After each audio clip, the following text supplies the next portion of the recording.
Ala. Pala rin bata na to. Ayan, hinagis pa ni nanay. Mga 4 na kilo sigurado, may kakagat dito sigurado. Ha? Paano nyo kaya iyaahon yung 4 na kilo dyan? Nako, yun lang. Hihilahin na parang kwan. Parang baboy. Parang baboy. Pinanamet. Yan bang isda ay nakakarinig din? Abay, ewan ko sa kanila kung may tenga sila. Ang batang Ibig sabihin, to. pagka ganyang manghuling isda, bawal maingay. Hindi rin. Ayan, hindi ko na, may kumakagat. Oh.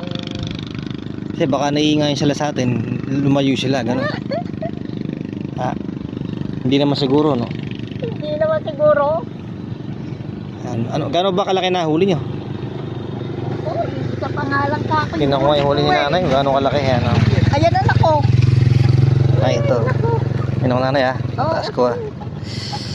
Ayan, oh, 5 kilo. 5 kilo. Batang rin. Ewan ko kayo. Ito yung huli ni nanay. Kanina pa siyang alas 7 ng gabi rito. Eri pala yung huli. Siyete ng gabi? Ano? Yan. Alas 7 ng gabi pa siya nang uhuli. Ay ano na, alas 10 na. Yan ito kalaki yung huli ni nanay. Daanin na natin sa ganda ng isda. Huwag natin daan sa dami. Paano? Daanin lang natin sa ganda ng huli. Ganda ng kulay ng isda. Huwag na sa dami. Kayo? Kasi pagka dami, bokya. Pero hindi pa yari yung araw. Nana, huwag kang mawala ng pag-asa kasi habang buhay may pag-asa. Ika nga. Oo naman. Aba na ko. Malay nyo, maging dalawa ito maghapon, di ba? Batang rin. Oo. Ano ba pangalan mo?